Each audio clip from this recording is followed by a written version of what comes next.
I'd say we give the football a very good run for its money.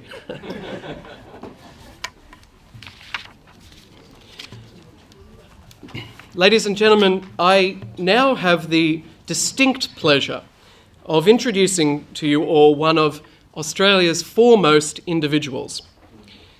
The Honourable John Anderson, Companion of the Order of Australia, Fellow of the Academy of Technology and Engineering, served as Deputy Prime Minister in the Howard government, spent 10 years in Cabinet, and left politics deeply respected by his colleagues on both sides of the House. John Howard stated, "I have not met a person with greater integrity in public life than John Anderson." As a former senior legislator, John is concerned about political and public life and has remained active in the public square. His interviews on his website and YouTube channel have amassed more than 200 million views.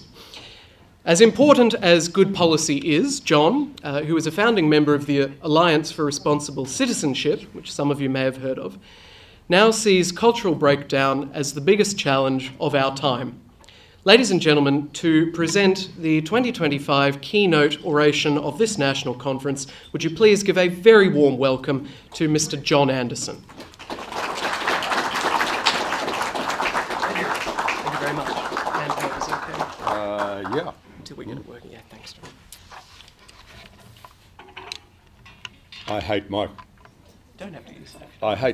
I hate microphones, but you won't hear me without it, will you? Better to go. Is it on? I hope so.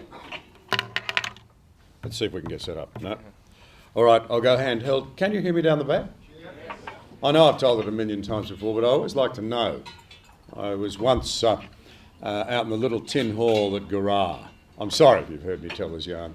We were trying to flog John Hewson's 15% GST. Do you remember those days?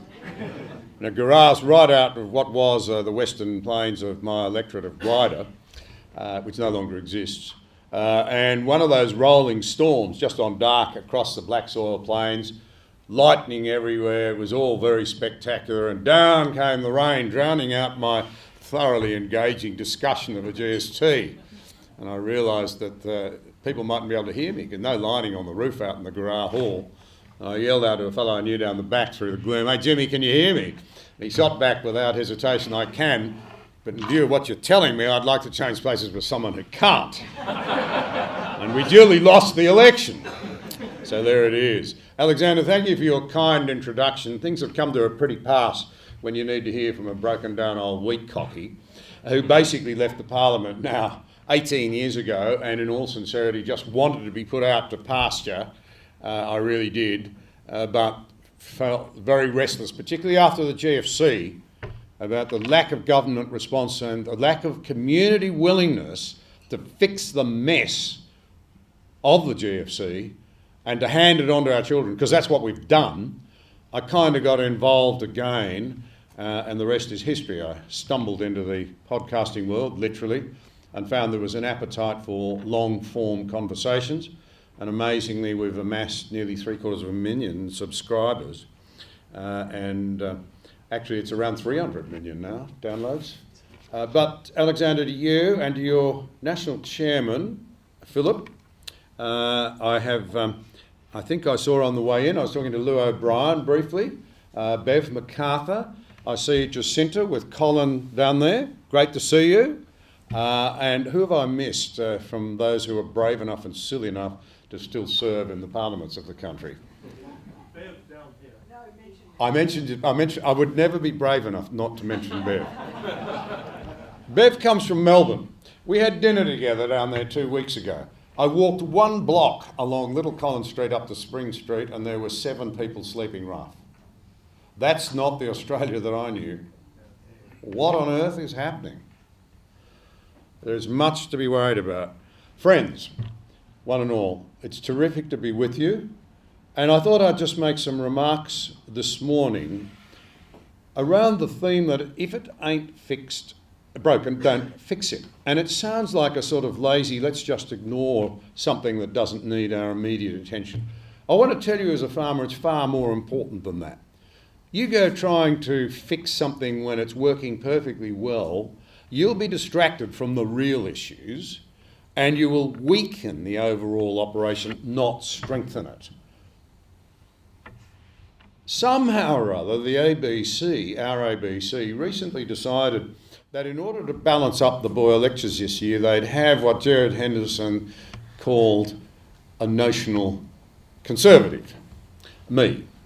That mightn't have been quite the word he used, but there I was. They changed the Boyle lecture format this year. It's normally one person giving 4 lectures. This time it was 5 giving individual lectures. The keynote lecture was given by Justin Woolfer. Justin is an Australian who is now teaching economics in the United States. And he gave a very interesting talk on economics, virtually none of which I would have disagreed with. He did make the fascinating point, which I would share with you. It's an interesting point. He made the point that one of the most interesting economic and social experiments of all times came from a group of people who decided to apparently have a look at night at where the bright lights showed up from outer space. And Korea, same people, for many years the same country, today is North Korea and South Korea. And in the darkness of night, from way up there in the heavens, South Korea is all lit up, North Korea is in the dark. That's different people with different ways of government, different ways of living. And he titled his talk, Australia, the freaking best country in the world. Freaking was obviously meant to mean something else. And he established in his first few sentences that Australia was the best freaking country in the world because it has the best freaking institutions in the world. He's right. Who could have better institutions than ours? But I found myself at great variance with him, and we had a friendly and useful discussion about it, because I said, yes, our institutions may still be fit for purpose, but we're not using any of them properly. They're falling into abeyance. They can still be revived, which is why we ought to be positive and fight for them, but we're allowing them all to be, if you like, degraded. And in my talk, I tried to say this: the machinery of government in Australia still works quite well. By international standards, The Economist, for example, places us at something like 11th out of 150 odd countries. I can't remember the exact numbers. This is all being recorded, is it? I hope nobody wants to pull me up on some of the little tiny details, like how many countries were surveyed.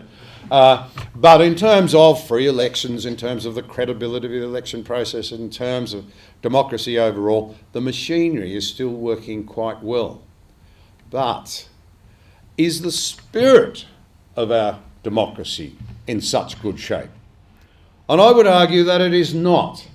Our longest-serving Prime Minister, who I think might have had an affection for the Crown and its occasional occupants, Robert Menzies, I did but see her walking by, he made the point and the observation in 1942 that democracy, which he profoundly believed in and was confident would survive the war even in those darkest days, was not so much a machine as a spirit in which, no matter our station in life, recognises that all souls are equal in the eyes of heaven. This is, of course, the very heart of democracy. The idea that all citizens have equal standing before the law. All citizens, unless they debar themselves by things like criminal activity and so forth, once they've reached an age of some maturity, should have the vote and participate and have a say over who will govern them and in what direction they might go. All citizens, therefore, can participate in the peaceful election of their leaders and their peaceful removal at the point of a pencil, not a gun. Because, as we know, the received wisdom really that arose very largely out of our Judeo-Christian roots, there's no getting away from it, is that whilst each of us has worth and dignity and standing before God, we are all flawed before God. The dividing line between good and evil does not lie between one identity group and another. It lies somewhere across every human heart. This is, of course, what Luther... I'm sorry, I'm probably referencing things that you've heard 1,000 times over. But I just think those incredible words of Martin Luther King's, I have a dream I dream that one day my children will be judged by the content of their character, not the colour of their skin. What was he driving at? The equality of all. What have we done? Particularly in the last 15 years in the West, we have completely so overturned it. We've had a revolution. What's a revolution? A revolution is when that which was on top is now on the bottom, and that which was on the bottom is now on the top. And we have completely evolved that. We're not judged now on the content of our character or what we do for our society or how active we are and how generous we are and what have you. We're all split up on the basis of the colour of our skin and our gender and whether or not we belong to the correct group. I've just done 2 speech days. I thoroughly enjoyed them yesterday. But the first one was a boys' school. And I said, you know that in this new identity age, when a whole range of identities are somehow to be lauded, somehow never to be questioned or queried, never to be challenged to defend their case, you also have the untouchables class. And so in this absurdity, how did critical theory ever get up as a credible idea, let alone swamp our universities with a march through our institutions? The critical theory that says the essential fault line between good and bad is race. And the bad people are, of course, overwhelmingly white and male. And one of the reasons you're seeing a great swing back to conservatism amongst young men in the Anglosphere is that tough times produce leaders. Tough times draw out the best. And our best young men particularly, they get it. I had some fascinating conversations with young men still in their teens yesterday at one of Sydney's really good schools. John Howard and I agree on the best 2 schools in Australia. We just don't quite agree on the order. It was Shaw. And some of the conversations there, they really get it. They say, yeah, it's almost as though we're a problem simply because we're trying to work out our masculinity. And we should put our masculinity aside. And of course the real answer is no. You're masculine because of the way you're made. And what you've got to do in this, that school and its parents do a great job at it, is train that masculinity and shape it so that it's used for good end, for people to defend their loved ones, to stand up for the vulnerable, to care about the weak, to participate in democracy, and if necessary, to fight for it. But we've lost sight of all of that. And fortunately for me, I didn't quite know what Justin Woofers was going to say. He's a friendly guy. We had some good banter. He actually called me up and said, you can't beat these people who've been in America for a while. He said, you're from the right and I'm from the left, but we get on so well and agree on so much of economics that you better have me on your station. Which is usually not the way you get on. Anyway, fortunately, whilst he's saying our institutions are so freaking wonderful, and I'm wanting to say yes they are, we're not using them properly. We don't understand them. We're not defending them. And I managed to work in a quote in my lecture. I learned from my son. He said this when he got married in front of his best man. He stood up and his opening words were, as he looked around, I learned from my dad that if you want to sound intelligent, quote someone who is. Thank you, Nick. Well, David Brooks is very intelligent from the liberal end in America. And he made the comment that you have to cultivate the garden. Our democracy needs people who are engaged in it, committed to it, out there pruning the trees, ploughing the ground, fronting up to the weeds, whatever it is, and we're not doing it. That's from the liberal end. At the other end, you've got Thomas Sowell. Now, what a gift he is. Many of you follow Thomas Sowell. Just Google Thomas Sowell quotes. He's now a very old man. He doesn't do so very much. But he made this very powerful point. And interestingly, Henry Ergas, who I respect hugely, and you all know who Henry is, was very intrigued by this quote. I sent him a copy of what I'd said in the Boyer lectures. And he found that quote, and he added to my knowledge of what it actually means. The quote was to the effect, our civilization did not fall out of the sky. It was evolved over a very long time. Some of it you'd have trouble designing. Some of it And you think of the House of Lords, I suppose, in England. You wouldn't design it that way. Some of it just simply works because over time it came to a place where it unquestionably is of high quality and serves us very well. But but Sol is making this point that if you don't understand, you've got to understand how it was put together and why it was put together, and if you don't, you will lose it. And he said, we're not paying the rent, and the landlord always shows up eventually. The government's own work shows that less than 49% of Australians have had any civic education. Whilst they're filled up with all sorts of horror stories in our schools about how bad our culture is, I met a man the other day who helps Vietnamese, a very nice guy. I don't know how he got into the field, but he did. He came to see me. He wanted to meet Philip Ruddock for some practical advice from an old wise man. And he said, I try and help Vietnamese families settle in Australia. He said, I've been working with a very nice man. He's come over here with his wife. He's now an Australian citizen, and he's put his 2 boys into an Australian school. And he said to those boys, we are so fortunate to have come to this wonderful place of freedom and prosperity, and you kids are going to have opportunities you would never have had at home. And I don't mean to talk Vietnam down, but those were his words, not mine. That's why we came here.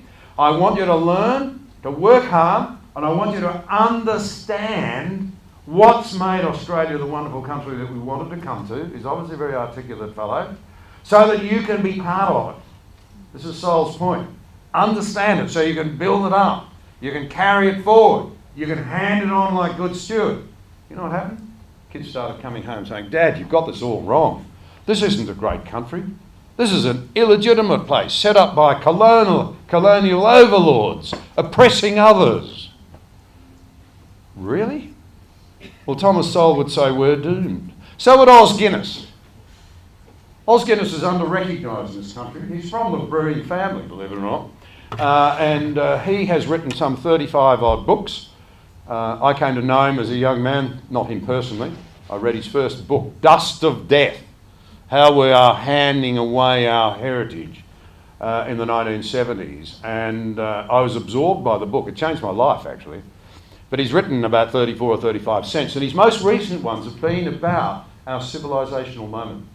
He's warning very bluntly that history, that great teacher, if we want to understand the future, Churchill said, the more you want to understand the future, the further you need to look into the past.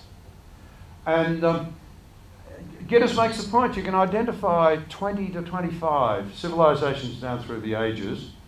All of them have become civilisations when enough people, for a long enough, have had enough in common that they agree on and that they support to rise to greatness. Some of them haven't been very attractive civilisations, but they've been very identifiable as civilisations. You've all heard of them. I needn't rattle off some of the examples. Now, the one that we're part of has been the most prosperous and the freest, I believe, of all, and the most wonderful to live in. I'm not a very clever man. I think the smartest thing I've done, and the only really smart thing, was to choose my parents very, very carefully. And they were Australian. I added to it, they were country Australians. So I'm 6th generation out in the northwest of New South Wales. And I have no intention of changing it, and to my great delight, neither does my son, who's now taken over the place. But most of those civilisations now, we read about them, and we try and learn from them. And if you haven't read it yet, you must read Greg Sheridan's book. Have you got it yet? Please read Greg's book. It'll give you some insights. We think, oh no, we've inherited so much of what is good in terms of democracy from ancient Greece and the Romans and what have you. Go and read what those cultures were like. Unless you were a wealthy and sophisticated and powerful man, excuse the French, they were bloody awful places to live in. For women, children and slaves. He actually quotes a letter in there, and I'm going to give this to one or two of the slightly more feminist-leaning people, girls in my family who are a bit down on Christianity. There's a letter there from a soldier who unusually is on the front line and plainly loves his wife. I mean, that was unusual. You didn't marry for love. You married for political and advancement reasons in that culture. But he writes to his wife, he obviously loves her very much. And he indicates his fidelity and his commitment to her in quite nice language. And then he goes on to say, now, coming to the baby that you are bearing, if it is a boy, keep it. If it is a girl, discard it. Really? We want to live like that? What have we got? What are we putting at risk by not understanding what we've got? The old story, you don't appreciate it until you've lost it. So we're at a civilisational moment. The highlight, if you like, of most of our lives has been what has been called the liberal global order that arose in 1945, the exhausted allies, triumphant but utterly done in. What did they say? No more Holocaust. The developments of the last couple of years have been quite chilling when you think of the dream of those who've given us so much not so long ago. No more world wars. No more will we turn a blind eye to authoritarianism and injustice and poverty and hunger in the world. We will be agents for good. And it's been a bit clumsy. And it took a long time to bring the Berlin Wall down, but it came down. We thought that was great progress. And Australia has played. We never, ever, ever seem to want to. It's good that we're gracious and modest and all the rest of it in this country and we don't thump our chests. But sometimes, why don't we give more credit to those incredible Australians, because we're a great agricultural nation, who extended our know-how as well as our grain and our food and what have you to the rest of the world. The science in the Green Revolution, for example, where Sir John Crawford led Australian bureaucrats. You know, some bureaucrats have actually been very good down through the ages. In Australia's efforts to lift people out of poverty and onto a better plane, and right across Asia, doubled lifespans, given opportunities, educational, employment and so forth to men and women in ways that they could never have imagined. We've been able to do it because of the liberal global order under the policing of the United States. Now the United States is very uncertain of its role. They're very divided. There are major forces there looking for isolation. They are weakening. I'm surprised that despite their military might and some of the talk, they're still not building up very much. We wonder how confident they are about their ongoing role in the liberal global order. And then you come to countries like Britain, to be frank, where they're, if you actually just put up on a chart the decline in their relative military strength, it's extraordinary. And don't even start me on this country. I am so sick to death of senior people in government telling us they're the most dangerous time since the 1930s, but refusing to do anything serious about it. It's not just in defence material and manpower and woman power, it's in things like basic stuff like fuel security, I'm a farmer, fertiliser security, chemical security, medical security. We haven't done it, we haven't addressed it. 20 days of diesel, the lifeblood of the economy, whether the Greens like it or not, but it is. Without it, things would grind to a halt in very short order. No for refining capacity. We've only got 2 refineries left. Like every other major industry in Australia, it's being propped up by the taxpayer, by the government, because the government's oversighting policies that are breaking those companies and those resources industries that can no longer survive without government subsidies. I mean, this is the ultimate circular perpetual motion machine, except that it's going to break our children. So, I'm just talking about the way in which we're eating ourselves out from within at the same time as we now face massive external dangers. This is the time to believe in ourselves again. This is the time to say, be aware of what we've got. This is the time to address the Great Five that we're going to be looking at the Aspire conference.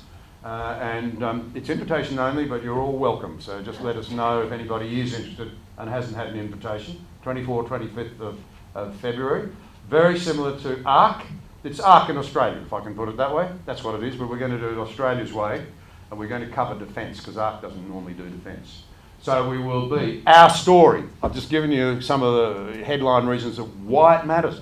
Our kids need to know what we've got, what gold it is. Why those institutions that our forefathers gave us, they laboured over them. They sweated over them. They drew on the best international experience, working with what we know about human nature and balancing our better angels with our worse angels, the dividing up of power, the insistence that no one could hold too much of it for too long because power corrupts, the recognition that you need a structure so that you have an umpire who can call time in the case of a bedlock, the logjam. All of those sorts of things were thought through. They are gold. So we'll go with our foundations. And Tony Abbott's book, by the way, magnificent contribution to it. Please get a hold of it. I just bought the biggest heap I could afford and carry because I give them away like confetti at Christmas time. It is a really good book. Here's the irony. Tony and I were contemporaries at university. He was over at St John's and I was at St Paul's. So we didn't meet very often, and he was interested in student politics and I stayed 1,000 miles away from him.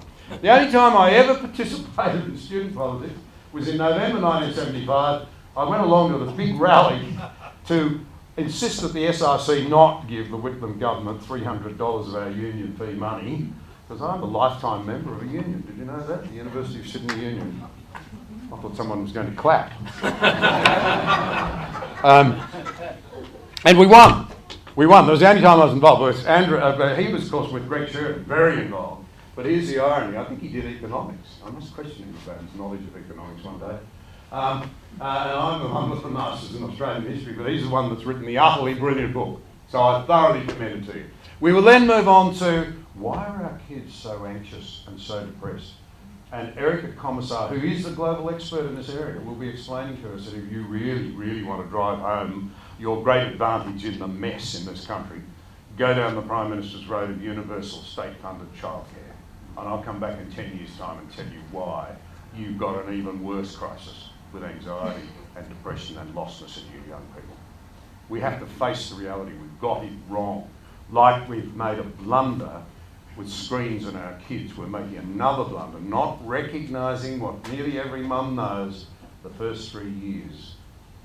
Almost constant contact with mum is so important. You've got to get as close to the ideal as you can. We're trying to go to the other ideal. And of course it's about state-funded raising of your children, isn't it?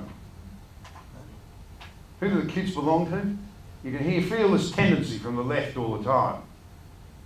You know, the state, the wards of the state.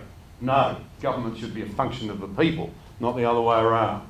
The third topic, headed up by Peter Costello, will be the housing, immigration, family formation crisis. And it is a crisis. The rate of home ownership amongst young people in Australia has plummeted to truly frightening levels. And governments, collectively, all three tiers, are responsible and should do something about it in the national interest. And that 60% of our young people now no longer believe they'll own a home unless they inherit. That's a terrible dynamic. Anybody read the story of the prodigal son? Hey Dad, I wish you were dead. I actually want you dead. Otherwise I'm never going to own a home and start a family. How did we get to that? Then we're moving on to energy. We've got Steve Koonin coming. He was President Obama's right-hand man on climate. And he is highly critical of what we're trying to do.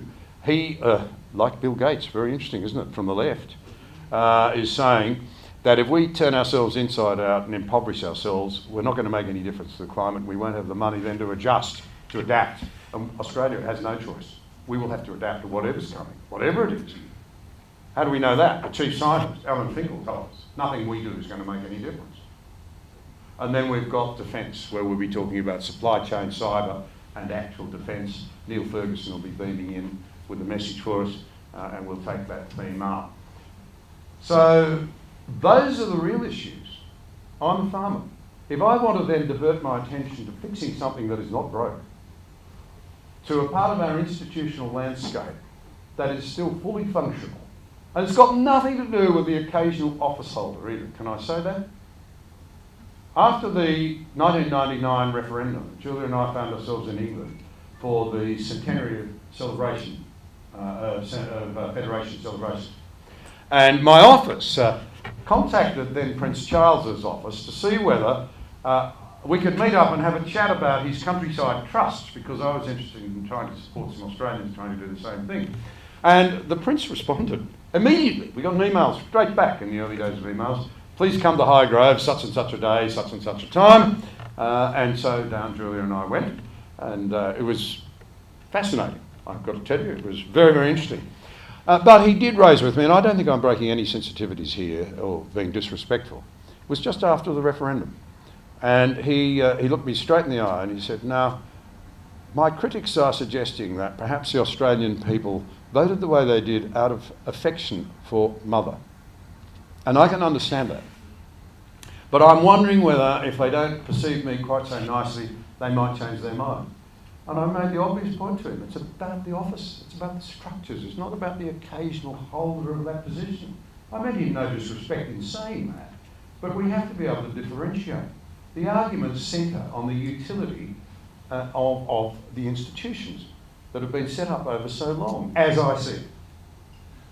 And I see that as part of the architecture of a free society. So to round out all of this, yes, we've got plenty to worry about. Yes, Justin Wolfer is right. We have the world's best institutions. It's just that, as Neil Ferguson says, the world's always run by elites and by networks. That's the reality. We know that.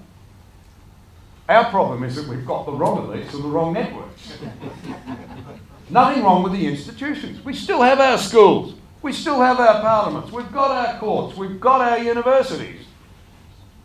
We've just got to mount the long march back through the institutions. That's my position on all of this. Aren't we fortunate to have those institutions? What can we do? You're obviously all engaged in it. To reinforce them, to buttress them, to understand why they're there, and thus be able to refuel them properly and make them work. And here's the tremendous thing, I just touched on it earlier. There is no doubt it's happening right across the English-speaking world, in particular. Young people, especially the young men, and I single them out because they're the ones who are really rethinking, because they've been under attack. There's a reason they go and flop to hear Jordan Peterson. Jordan Peterson says to them, hey young fellas, you mightn't actually be quite as good as you think you are, but you're not toxic just because you're masculine. And they lap it up. That's why they're there in such big numbers. You know, I had dinner with somebody I didn't know very well, absolutely lovely mother and father, and I'd met their son at my old university, and we had a coffee, and he said, hey listen, you and Julia would get on so well with my mum and dad, come and have dinner. So we did. It was an unusual thing and a wonderful thing. They were wonderful people. And during dinner, the lady said, thank God for Jordan Peterson, because he's told my 3 boys they're not toxic just because they're boys. I thought, isn't that a remarkable thing? Isn't that an incredible thing for someone to say? But I just want to say that tough times, you know, the old saying, tough times produce great leaders who produce good times, and leadership fades away. In these circumstances, whilst I have to be frank and say that I'm really worried about our young people because of the endemic of depression, anxiety, and the infusion of wokeism and what have you, the cream, the best of them, the leaders, they're starting to emerge. They're the people that need our encouragement. They need our support. They need our mentoring.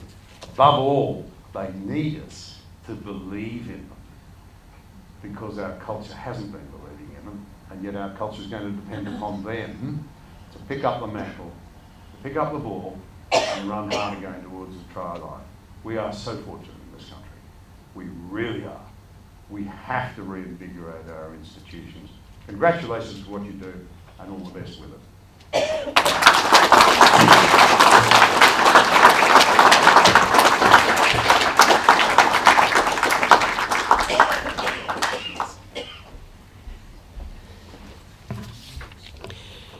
It's been noted by our members right across the country that having someone of the stature of John Anderson here today really elevates what we're doing.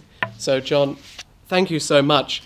I'm very pleased to provide a quick vote of thanks on the substance of your talk, which is absolutely the sorts of things that we need to be discussing, particularly as monarchists, where so many roads lead back to the Crown and the Constitution. It is very true, if it ain't broke, don't fix it. And John is completely right. That is the slogan that was used in 1999. I adjust it slightly for today's circumstances and like to say, if it ain't broke, be very worried about what you could replace it with. And I think that history in the recent past has shown us exactly that sort of thing. When it comes to institutions, there are 3 sorts of ways one can go about dealing with institutions, I think. And John is right to say that the West is built upon them. Now, the first is that you can tear them down, which is sort of the establishment, anti-establishment psychology that some people today have. I don't think that's a very helpful way of looking at the state of things. I think it's much better to say that we have the perhaps corrupt legacy establishment and the disenfranchised. Because more often than not, the disenfranchised actually want to be part of the institution. They appreciate it. And so that leads to the next two ways that you can interact with institutions. You can either take them over, existing ones, and repair them. And that can also be used nefariously too. The Republicans have noted that by taking over vice-regal positions, we might discuss that a bit later today, they can pursue their Republican agenda. But it can also be used for good. And of course, you can create new institutions. But in the case of the monarchy, there is simply nothing better that can top what we already have. John then reflected on strong leadership. And strong leadership as well is not always about change. It's actually about permanence and stability, which of course the Crown provides. People like Brooks, Sewell, Ergus, Guinness, Sheridan, Sir John Crawford, Jordan Peterson, all the great men and women that John mentioned, they all learned. That's a key theme there. They're all learned. And I think today there's a temptation to be provocative without substance, particularly by some commentators that find themselves achieving great prominence. As far as the Crown goes, with the anecdote at the end about Prince Charles, the King's tour, well now the King I should say, the King's tour showed definitively that the Australian people can separate out personalities from the power of the system that we have. And the King was warmly received, not necessarily for who he was, but for the crown that he wears and the stability and continuity that he provides as Australia's sovereign. So we aspire all the very best. It's a fantastic undertaking and one that is sorely needed. And I just want to say again, on behalf of everyone here today, John, we're so grateful that you're here. Thank you very much.